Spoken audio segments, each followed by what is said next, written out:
Pse po flasim për ujë dhe ereksion? Shumë meshkuj mendojnë se problemet me ereksionin lidhen vetëm me moshën, stresin ose hormonet. Por pak e dinë se dehidratimi kronik është një nga arsyet më të nënvlerësuara që ndikon drejt për drejt në fuqinë mashkullore. Uji nuk është thjesht për të shuar etjen. Ai është transportues i oksigjenit, rregulator i qarkullimit të gjakut, mbështetës i prodhimit të hormoneve dhe faktor kyç për funksionin nervor. Pa mjaftueshëm ujë, ereksioni dobësohet, bëhet i paqëndrueshëm ose zhduket më shpejt se zakonisht. Në këtë seri artikujsh do të shpjegojmë si, kur dhe në çfarë mënyre duhet pirë uji për të ndihmuar trupin dhe veçanërisht organi mashkullor të funksionojë më mirë. Si funksionon ereksioni në trup? Për ta kuptuar rolin e ujit, duhet të kuptojmë shkurtimisht mekanizmin e ereksionit. Ereksioni ndodh kur truri dërgon sinjale nervore, enët e gjakut zgjerohen, gjaku mbush indet e penisit, presioni mbahet përmes qarkullimit të shëndetshëm. Tani pyetja kryesore. Çfarë ndodh kur trupi është i dehidratuar? Gjaku bëhet më i trash, qarkullimi ngadalsohet, presioni bie, sinjalet nervore dobësohen. Rezultati: ereksioni dobët, vështirësi për ta mbajtur, mungesë energjie seksuale, dehidratimi, armiku i heshtur i fuqisë mashkullore. Shumë meshkuj pijnë ujë vetëm kur ndjejnë etje. Ky është gabimi i parë. Etja është shenjë e vonshme e dehidratimit. Shenja të fshehta që trupi juaj nuk po merr mjaftueshëm ujë. Lodhje e shpeshtë, dhimbje koke, përqendrim i dobët, lëkurë e thatë, rënje e dëshirës seksuale, dhe po edhe ereksion më i dobët se më parë. Çfarë lidhje ka presioni i gjakut me ereksionin? Ereksioni është në thelb një fenomen vaskular i lidhur me enët e gjakut. Kur nuk pini mjaftueshëm ujë, vëllimi i gjakut bie, presioni i gjakut bie ose bëhet i paqëndrueshëm. Zemra punon më shumë. Gjaku nuk arrin me forcën e duhur në organet periferike. Penisi është një nga organet e para që sakrifikohet kur qarkullimi nuk është optimal. Trupi mendon, kjo nuk është prioritet për mbijetesë. Gabimi më i madh. Pirja e ujit në mënyrë të gabuar. Shumë meshkuj bëjnë këtë gabim. Pinë shumë ujë një herësh, ose pinë kryesisht në darkë, ose zëvendësojnë ujin me kafe, pije energjike apo alkool. Këto zakone lodhin veshkat, çrregullojnë elektrolitet, nuk hidratojnë qelizat siç duhet. Uji duhet pirë me ritëm, jo me shok, pse uji ndikon edhe te hormonet mashkullore. Testosteroni, hormoni kryesor mashkullor, ndikohet nga gjumi, ushqimi, stresi, hidrimi. Kur trupi është i dehidratuar, rritet kortizoli, hormoni i stresit, ulet prodhimi i testosteronit, ulet dëshira seksuale. Kjo do të thotë se edhe nëse enët e gjakut janë relativisht në rregull, trupi nuk ka ndezjen e nevojshme hormonale. Uji i ftohtë apo i vakët a ka rëndësi? Po ka. Uji shumë i ftohtë mund të ngadalsojë përkohësisht qarkullimin. Shtrëngon enët e gjakut. Uji i vakët ose në temperaturë ambienti përthithet më lehtë, ndihmon qarkullimin. Nuk trondit sistemin nervor. Për shëndetin mashkullor, uji i vakët është zgjedhja më e mirë. Sa ujë ka nevojë realisht një mashkull? Nuk ka një numër magjik për të gjithë, por një rregull i thjeshtë është 30-35 ml ujë për çdo kg trupore në ditë. Shembull, një mashkull 80 kg, rreth 2-4-2-8 litra ujë në ditë, por jo të pirë të gjitha një herësh. Pse orari i pirjes së ujit është po aq i rëndësishëm sa sasia? Shumë meshkuj mendojnë, mjafton të pi 2-3 litra ujë në ditë, por trupi nuk funksionon si një depo.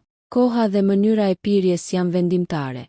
Nëse pini shumë ujë në darkë, urinimi shpesht, gjumi dobët.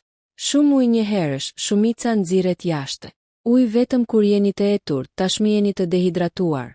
Rezultati: qelizat nuk hidratohen siç duhet. Qarkullimi mbetet i dobët. Ereksioni nuk përmirësohet. Gotë e parë e ujit në mëngjes, çelësi që shumica e injorojnë. Momenti i art. 30-60 minuta pas gjimit. Gjatë natës, humbni ujë me frymëmarrje. Gjaku trashet, presioni bie. Hormonet janë në nivel të ulët. Kur pini 1-2 gota ujë në mëngjes, zgjoni qarkullimin. Aktivizoni sistemin nervor. Ndihmoni veshka të pastrojnë toksinat. Përmirësoni rrjedhën e gjakut drejt organeve. Shumë meshkuj raportojnë ereksion më të mirë në mëngjes, energji më të lartë, përqendrim më të qartë. Gabim i madh, kafeja para ujit. Kafeja dehidraton. Uji duhet të vijë i pari. Sa ujë në mëngjes është ideal? Filloni me një gotë 250 ml, pas 10-15 minutash një gotë tjetër. Jo me nxitim, jo i ftohtë akull, jo me stomak plot ushqim. Nëse doni efekt më të mirë, ujë në temperaturë ambienti, ose pak i vakët. Uji dhe qarkullimi i gjakut gjatë ditës. Ereksioni nuk është çështje momenti, është pasojë e qarkullimit të mirë gjatë gjithë ditës. Pini ujë çdo 60-90 minuta, në sasi të vogla 150-250 ml. Kjo mban gjakun të holluar, ul presionin mbi zemrën, ndihmon enët e gjakut të qëndrojnë elastike. Penisi ka nevojë për elasticitet vaskular. Gabimi që e shkatëron efektin e ujit. Pirja vetëm me ushqim. Shumë meshkuj pin ujë vetëm gjatë drekës, gjatë darkës. Kjo hollon acidet e stomakut, ngadalson tretjen, shkakton fryrje, nuk hidraton qelizat siç duhet. Rregull i artë: ujë 30 minuta para ushqimit ose 60 minuta pas ushqimit. Kjo e ndihmon trupin, jo e pengon. Uji dhe oksigjeni lidhja direkte me ereksionin. Gjaku transporton oksigjen. Uji e bën këtë transport më efikas. Kur jeni të hidratuar, qelizat marrin më shumë oksigjen. Indet e penisit reagojnë më shpejt. Ereksioni bëhet më i fortë dhe më i plot. Kur jeni të dehidratuar, oksigjeni ulet. Indet lodhen. Ereksioni bëhet i butë ose i shkurtër. Frymarrja uji efekti dyfisht. Pak meshkuj e din këtë. Pas pirjes së ujit, merrni 3-5 frymarrje të thella. Nga barku, jo nga gjoksi. Kjo zgjeron enët e gjakut, qetëson sistemin nervor, përmirëson sinjalet nervore drejt organeve seksuale. Ereksioni është edhe psikologjik, jo vetëm fizik. Uji dhe sistemi nervor. Pa ujë, nervat transmetojnë sinjale më ngadalë. Reagimi seksual vonohet. Ndjeshmëria bie. Me hidrimin e duhur, nervat ndizen më shpejt. Reagimi seksual përmirësohet. Kontrolli mbi ereksionin rritet. Kjo është veçanërisht e rëndësishme për meshkujt mbi 40-50 vjeç. Alkooli, kafeja dhe pijet energjike. Pse dëmtojnë ereksionin edhe nëse pini ujë? Edhe nëse pini ujë, alkooli e nxjerr më shpejt. Kafeja rrit urinimin. Pijet energjike lodhin sistemin nervor. Rregull praktik: për çdo kafe 1 gotë ujë shtesë. Për çdo gotë alkool 2 gota ujë. Në të kundërt, trupi hyn sërish në dehidratim të fshehtë. A ndihmon shtimi i kripës ose mineraleve? Trupi ka nevojë për natrium, kalium, por kripë e tepërt rrit presionin. Suplemente pa nevojë, ngarkesë për veshkat. Zgjidhje e thjeshtë, dietë e balancuar, perime, fruta, ujë i pastër. Uji i zakonshëm është i mjaftueshëm për shumicën e meshkujve. Shenja që po pini ujë në mënyrën e duhur. Pas disa ditësh, urinim me ngjyrë të hapur. Më pak lodhje. Më pak dhimbje koke. Ereksion më i qëndrueshëm. Zgjime më energjike. Këto janë shenja që trupi po reagon. E vërteta që duhet thënë qartë. Uji nuk është ilaç magjik, por pa ujë, asnjë suplement nuk funksionon mirë. Asnjë hormon nuk punon siç duhet. Asnjë qarkullim nuk është optimal. Ereksioni është pasqyrë e shëndetit të përgjithshëm. Nëse rregullon bazën, ujin, trupi fillon të bashkëpunojë. Rutina ditore e ujit, hap pas hapi praktike 1. Pas zgjimit, momenti më i rëndësishëm. 1 gotë ujë 250 ml me një herë pas zgjimit. Pas 10-15 minutash, edhe 1 gotë tjetër. Zgjon qarkullimin. Hollon gjakun. Aktivizon sistemin nervor. Mos pini kafe para ujit. Ky është rregull. 2. Para mëngjesit. Prisni 20-30 minuta. Hani normalisht. Uji i mëngjesit ndikon direkt në ereksionin e mëngjesit, energjinë gjatë ditës, humorin. 3. Gjatë paradites. Një gotë ujë çdo 60-90 minuta. Në glënika të vogla. Mos prisni të ndjeni etje. Etja, dehidratimi i vonshëm. 4. Para dreks. Një gotë ujë 30 minuta para ushqimit. Ndihmon. 3. Qarkullimin. Stabilitetin e energjisë. 5. Pasdite. Kjo është ora ku shumica e meshkujve bien. Lodhje. Nervozizëm.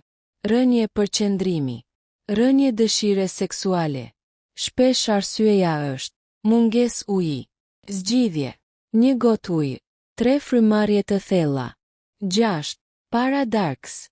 Një gotë ujë 30 minuta para ushqimit. Mos pini shumë gjatë darkës. 7. Në mbrëmje. Pini pak, jo shumë.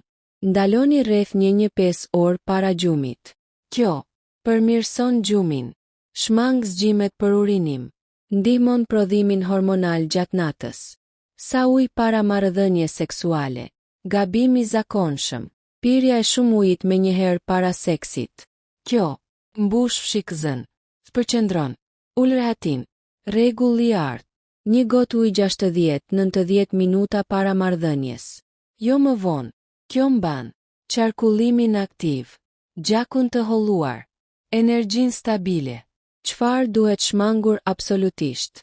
Pirja e ujit shumë të ftohtë. Pirja e sasisë së madhe njëherësh. Pirja vetëm në darkë. Zëvendësimi i ujit me kafe, kola, energjike. Alkooli pa kompensuar me ujë. Këto zakone ngushtojnë enët e gjakut. Lodhin nervat. Dëmtojnë ereksionin me kalimin e kohës. Meshkujt mbi 50-60 vjeç. Çfarë duhet ditur? Me moshën, ndjenja e etjes zvogëlohet. Veshkat bëhen më të ndjeshme. Qarkullimi ngadalësohet. Prandaj, pini ujë me orar, jo me ndjesi. Sasi të vogla, por të shpeshta. Mos e shtyni gjithë ujin në mbrëmje.